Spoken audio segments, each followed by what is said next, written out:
Circuits and there components. तो निहाल और उसके जो क्लासमेट्स है वो लोग स्कूल ट्रिप पर भाखरा नंगल डैम जाने के लिए बहुत ज्यादा एक्साइटेड थे और वहां पर उन्होंने देखा कि hydro electricity power house Bhakra Nangal एक डैम है और डैम में से जैसे ही पानी गिरता है तो फॉलिंग वाटर में से हमेशा क्या जनरेट की जा सकती है, हाइड्रो इलेक्ट्रिसिटी। इसे हम कहते हैं हाइड्रो इलेक्ट्रिसिटी। ये वो इलेक्ट्रिसिटी होती है जो पानी से जनरेट की जाती है। तो उन्होंने वहां पर 13 किलोमीटर का ट्रेन राइड किया और वो नंगल पंजाब से लेकर भाखरा जो हिमाचल प्रदेश में है वहां पर जो सतलुज रिवर है उसके ऊपर ये डैम बिल्ट है और हिल्स जो है वहां पे उसका नाम है शिवालिक हिल्स। यानी पंजाब से हिमाचल प्रदेश तक और रिवर कौन सी है, सतलुज। सुतलेज मीन सतलुज होता है और आजू बाजू हिल्स कौन सी है, शिवालिक हिल्स। ट्रिप से पहले उनको एक प्रोजेक्ट दिया गया था कि आपको प्रेजेंटेशन प्रिपेयर करना है यूजेस ऑफ इलेक्ट्रिसिटी पे।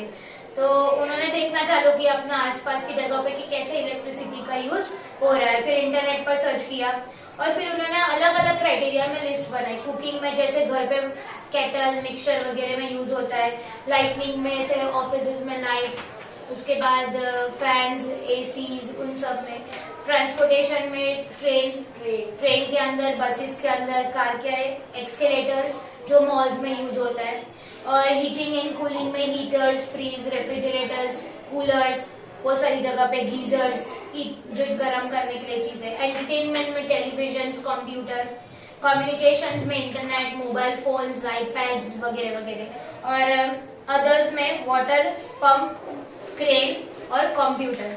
हाँ, निहाल और उसके क्लासमेट्स ने ऐसे अलग अलग क्राइटेरिया में ग्रुपिंग किया और एग्जाम में पूछ सकते हैं कि इलेक्ट्रिसिटी कैसे कैसे तरीके से जनरेट की जाती है। तो विंड मिल से, यानी कि विंड एनर्जी से, वो जो विंड मिल यूज होता है विंड मिल से भी एनर्जी कन्वर्ट की जाती है। सोलर पैनल से सोलर एनर्जी, फॉलिंग वाटर से हाइड्रो इलेक्ट्रिसिटी, और नेचुरल गैस और कोल से भी। हाँ, पुराने जमाने में जो ट्रेन के इंजिन वगैरह थे उसमें कोयला डाल के उसके इंजिन को रन करते थे। तो नेचुरल गैस और कोल से भी ये सारे तरीकों से इलेक्ट्रिसिटी जनरेट कर सकते हैं। हमारे घर पे जो प्लग में सॉकेट्स होते हैं जो वॉल में, हमने देखा कि वहां से भी हमें इलेक्ट्रिसिटी की जो पावर सप्लाई है, आप अगर घर पे जैसे मोबाइल चार्ज करना है तो हम क्या करते हैं, सॉकेट में चार्जर डालते हैं और स्विच प्रेस करते तो इलेक्ट्रिसिटी हमें मिलती है। यानी कि ये जो इलेक्ट्रिसिटी है, ये इतना बड़ा जो इलेक्ट्रिक करंट है वो कैसे फ्लो हो रहा है अपने वायर्स में, और वायर्स के थ्रू आपके घर तक आ रहा है।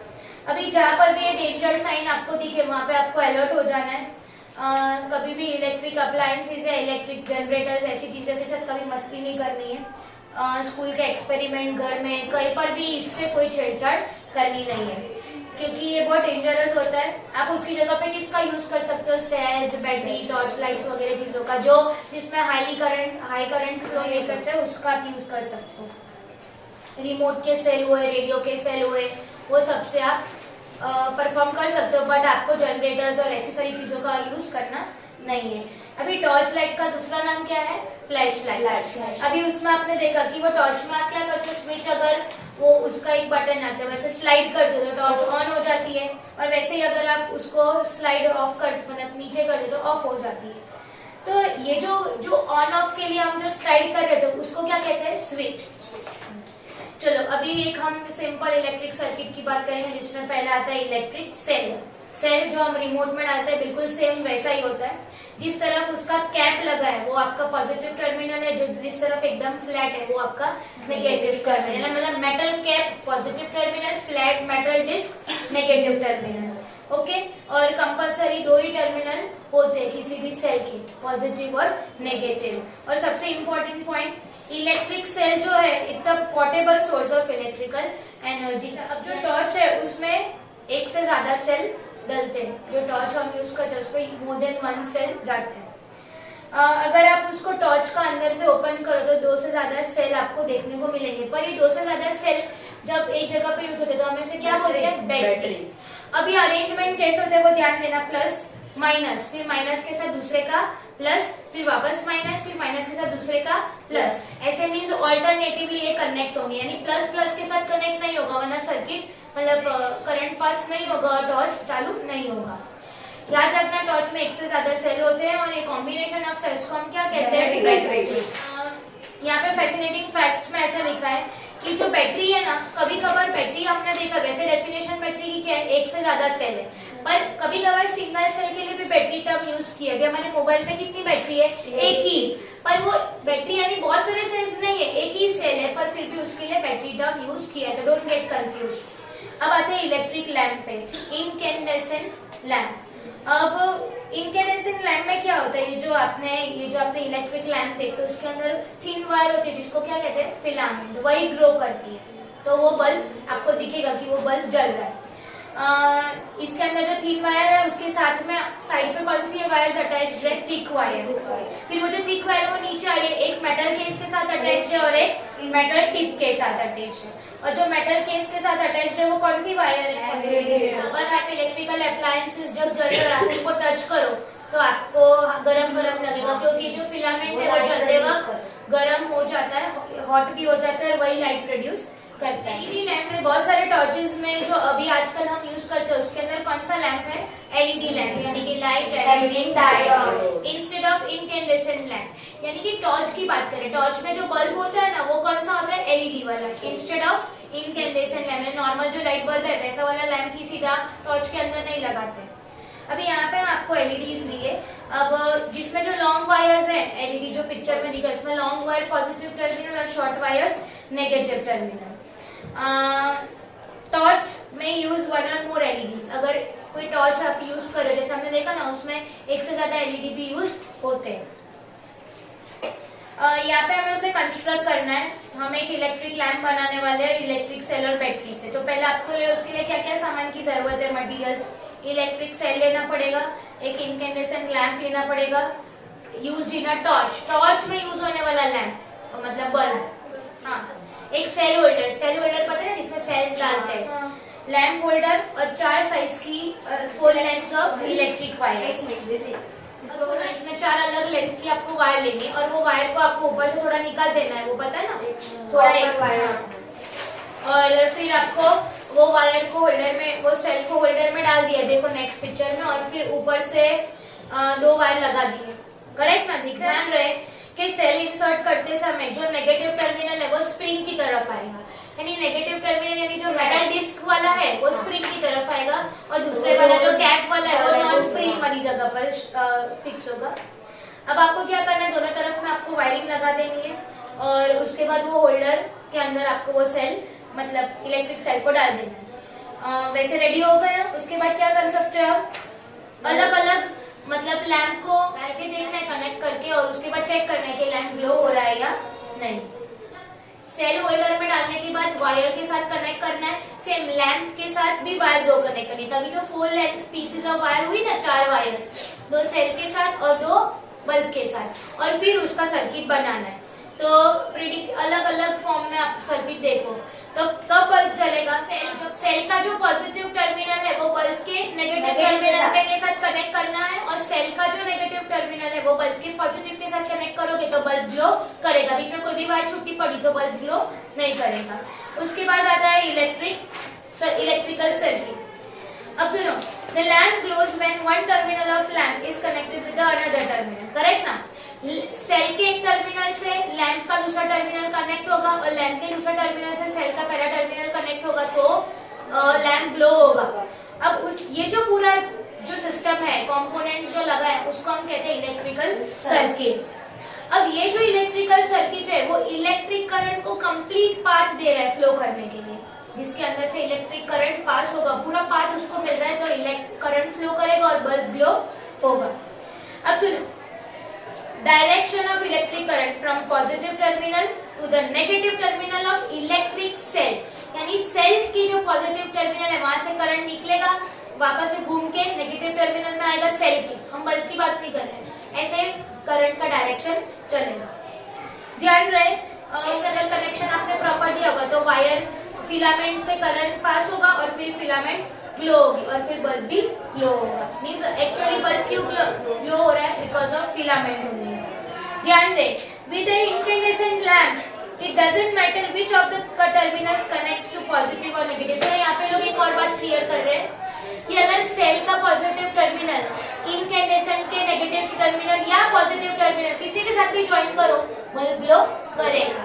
इनकैंडेसेंट एलईडी यानी कि ये जो सादा जो बल्ब होता है ना, उसका सेल के साथ कोई भी टर्मिनल कहीं पे भी डालो, positive positive, negative negative, positive negative, negative positive, कोई भी डालो, सब जगह पर ग्लो होगा ना। इसमें ऐसा जरूरी नहीं है कि आपको पॉजिटिव और नेगेटिव के साथ अटैच करना है, नेगेटिव को पॉजिटिव के साथ, किसी भी साइड पर अटैचिंग करोगे, बस खाली वायर अटैच होनी चाहिए तो बल्ब ग्लो करेगा। आपने बोला वो ध्यान रहे इनकैंडेसेंट में सिर्फ यही इंपॉर्टेंट है कि वायरिंग टर्मिनल्स पर अटैच होनी चाहिए। समझ में आया? ये आपका इनकैंडेसेंट लैंप है, ये मेरा बैटरी है, यहाँ का वायर इसके इधर अटैच हो या इधर अटैच हो फर्क नहीं पड़ता, पर अटैच होना चाहिए। एक टर्मिनल खुला नहीं रहना चाहिए। जैसे आपका बल्ब है और उसके दो टर्मिनल है, करेक्ट? एक इधर है और दूसरा इधर है तो बल्ब ग्लो करेगा, एक इधर है दूसरा इधर है बल्ब ग्लो करेगा, पर दोनों इधर है और एक खाली है तो बल्ब ग्लो नहीं करेगा। Doesn't matter negative positive, positive negative, negative negative, positive positive, कुछ भी हो प्रॉब्लम नहीं। ध्यान रहे इसमें करंट जो है वो फिलामेंट से फ्लो कर लेगा, यानी करंट इनकैंडेसेंट लैंप में जरूरी नहीं है कि टर्मिनल्स चेक करो, करंट कोई भी डायरेक्शन में फ्लो करेगा ना, सेल से निकलता है पॉजिटिव टू नेगेटिव, ओके ना। कभी कभार इनकैंडेसेंट लैंप सेल से लगाने के बाद भी ग्लो नहीं करता है, उसको हम फ्यूज कहते हैं, क्योंकि उसका जो फिलामेंट है वो टूट चुका होता है, इसीलिए वो ग्लो नहीं करता है। मतलब हमको ऐसा लगे कि भाई इनकैंडेसेंट लैंप भी लगा दिया, बैटरी भी लगा दी, पर फिर भी क्यों ग्लो नहीं कर रहा है, क्योंकि उसका अंदर का जो फिलामेंट है वो टूट चुका है, और इसीलिए आप वो बल्ब को क्या कहते हैं, फ्यूज बल्ब या फ्यूज लैंप, ठीक है। तो उससे करंट फ्लो नहीं होगा और फिर फिलामेंट ग्लो नहीं करेंगे। अब आते हैं हम इसकी एलईडी की बात करते हैं। अब यहाँ पे दो इलेक्ट्रिक सेल लिए, उसके साथ में एलईडी कोई भी कलर की लिए, वो अलग अलग कलर दिखाया है एलईडी क्या है। वापस से सेम चीज करनी है, 4 वायर के टुकड़े, 2 सेल से निकाले और 2 एलईडी से निकाले। इसमें ध्यान देना इंसर्ट 2 सेल्स, वो सेल को आपको होल्डर में लगा देना है। वापस से स्प्रिंग साइड की तरफ कौन आएगा, खास ध्यान, एलईडी का 2 वायर होता है, एक लंबा वायर और एक छोटा वायर। जो लंबा है वो पॉजिटिव और जो छोटा है वो नेगेटिव। इसमें थोड़ा केस उल्टा है, ध्यान देना। इलेक्ट्रिक सेल का जो पॉजिटिव है यानी कैप वाला हिस्सा वो लंबी वायर के साथ करने का, पॉजिटिव का पॉजिटिव के साथ एलईडी, और दूसरा वाला जो है नेगेटिव मेटल डिस्क का वो छोटी वायर के साथ कनेक्ट होगा, तो ही एलईडी ग्लो करेगा, वरना वो एलईडी ग्लो नहीं करेगा। याद रखना इसमें एलईडी में खाली वन डायरेक्शन में करंट फ्लो करते हैं। इनकैंडेसेंट में तो क्या देखा कि किसी भी अरेंजमेंट में डालो लैंप ग्लो कर रहा था, पॉजिटिव का पॉजिटिव के साथ डालो और नेगेटिव का नेगेटिव के साथ डालो, या पॉजिटिव का नेगेटिव के साथ डालो और नेगेटिव का पॉजिटिव, उसमें ग्लो करेगा। पर एलईडी में पॉजिटिव के साथ पॉजिटिव और नेगेटिव के साथ नेगेटिव, तो ही एलईडी ग्लो करेगा। इसका करंट डायरेक्शन सिर्फ वन ही है, उसका सब डायरेक्शन में वो अलाउ कर रहा है करंट को पास करने के लिए। अभी स्विच है, यहाँ पे मैंने स्विच बनाई है। स्विच कैसे बनाई, नीचे कार्डबोर्ड लिया है, इंसुलेटर और 2 वो पिन्स लिए, जो पिन्स लगती है, हाँ बस ऐसी आयरन जैसी पिन्स लिया, और साथ में सेफ्टी पिन लिए जो स्विच का काम करेगी। और उसके अंदर फिर अलग अलग आप ऑब्जेक्ट्स डाल के स्विच ऑन ऑफ कर सकते हो। ध्यान रहे स्विच ऑन मतलब सर्किट क्लोज, यानी करंट फ्लो होगा, बल्ब ग्लो होगा। Switch off circuit open, current flow नहीं करेगा और बल्ब ग्लो नहीं करेगा। यहाँ पे कुछ डायग्राम्स है, नोट कर लो। एग्जाम में स्विच हमें ये बताता है कि सर्किट ओपन है या क्लोज है, ब्रेक है या कंप्लीट है, वही स्विच का काम है। ध्यान दो, सारे सिंबल को एक बार ध्यान से देख लो। लॉन्ग लाइन यानी पॉजिटिव और शॉर्ट लाइन यानी नेगेटिव टर्मिनल। अभी एलईडी का सिंबल खास ध्यान दो। एलईडी में आपको जो ट्रायंगल नजर आ रहा है वो ट्रायंगल करंट का डायरेक्शन दिखा रहा है, ठीक है। और वो जो एरोज दिए वहां से लाइट एमिट हो रही है, वो एरोज दिखा रहा है। पिक्चर को ध्यान से दो, इसमें जो एरो है वो क्या बता रहा है, उसी डायरेक्शन में करंट फ्लो होगा, एक ही डायरेक्शन में नहीं। ट्रायंगल एरो मतलब वहां से लाइट एमिट हो रही है, ये अब ये सिंबल्स किसने दिए, इंटरनेशनल इलेक्ट्रोटेक्निकल कमीशन ने, अमेरिकन नेशनल स्टैंडर्ड इंस्टीट्यूट ने and institute of electrical and electronics engineers ने, इन सब ने मिलकर सिंबल्स को बनाया है। और फिर ये पूरे वर्ल्ड में यूज होते हैं, अलग अलग कंट्रीज इंडस्ट्रीज में यूज होता है। अब है ना इंसुलेटर और कंडक्टर की थियरी है कि ये स्विच वो सब आपने रेडी इलेक्ट्रिकल या इलेक्ट्रिक से लेकर 2 वायरिंग लगा, अभी बीच में क्या क्या लगाओगे तो करंट पास होगा। तो जैसे पहला एग्जांपल है, मेटल स्पून लगाओगे तो करंट पास होगा, यस, तो वो कंडक्टर है। कॉइन, यस, तो कंडक्टर है। कॉर्क, कॉर्क मींस ढक्कन, नहीं होगा। रबर नहीं होगा क्योंकि वो क्या है, insulator. Elastic scale, wooden block, नहीं। Cardboard, aluminium foil, yes, because it's a metal. Candle, नहीं। स्विंग नीडल, वो नीडल वो आयरन उसकी होगी इसलिए होगा। वो मटेरियल जिससे करंट पास होगा उसे हम कंडक्टर्स कहते हैं, यानी गुड कंडक्टर्स ऑफ इलेक्ट्रिसिटी। और जिस मटेरियल से इलेक्ट्रिक करंट पास नहीं होता है वो होता है इंसुलेटर्स या तो बैड कंडक्टर ऑफ इलेक्ट्रिसिटी। सिर्फ ऐसा जरूरी नहीं है कि कंडक्टर्स का ही फायदा है, अभी इंसुलेटर्स का क्या फायदा है वो देख लेते हैं। इंसुलेटर्स है ना, कंडक्टर्स जो ऑब्जेक्ट होते हैं उसके आजू बाजू की कवरिंग में यूज होता है ताकि आप उसे होल्ड कर सको और रिपेयरिंग में आपको मदद मिले, यानी आपको इलेक्ट्रिकल शॉक से वो बचाता है। अगर कंडक्टर को आप पकड़ रहे हो, अपनी बॉडी में गुड कंडक्टर है तो वापस वो करंट हम भी शॉक हो जाएगा, इसीलिए बीच में इंसुलेटर का काम क्या है, प्रिवेंट शॉक। ध्यान रहे कि सिल्वर, कॉपर और गोल्ड ये 3 बेस्ट इलेक्ट्रिकल कंडक्टर्स हैं, इससे वायर बना सकते हैं। पहले के जमाने में, अब देखो सिल्वर और गोल्ड की बनेगी तो बहुत महंगा, इट्स वेरी कॉस्ट इफेक्टिव, इसीलिए किसका यूज करते हैं, कॉपर वायर। सस्ता भी होता है और ज्यादा अमाउंट में भी मिल सकता है। ध्यान रहे हमारी बॉडी भी गुड कंडक्टर ऑफ इलेक्ट्रिसिटी है। इलेक्ट्रिक अगर करंट हमारी बॉडी के थ्रू पास हुआ तो हमारा डेथ पक्का है। सिनेरियो में सो वेट हैंड से इलेक्ट्रिकल अप्लायंसेस को टच नहीं करना है और कोई भी ब्रोकन प्लग्स है बहुत केयरफुली उन चीजों को हैंडल करना है। अब आते 2 टाइप के करंट, डायरेक्ट करंट और अल्टरनेटिंग करंट। ऐसे करंट जो बैटरीज में से छोटे छोटे सप्लाईज में जाती है वो होती है डायरेक्ट करंट।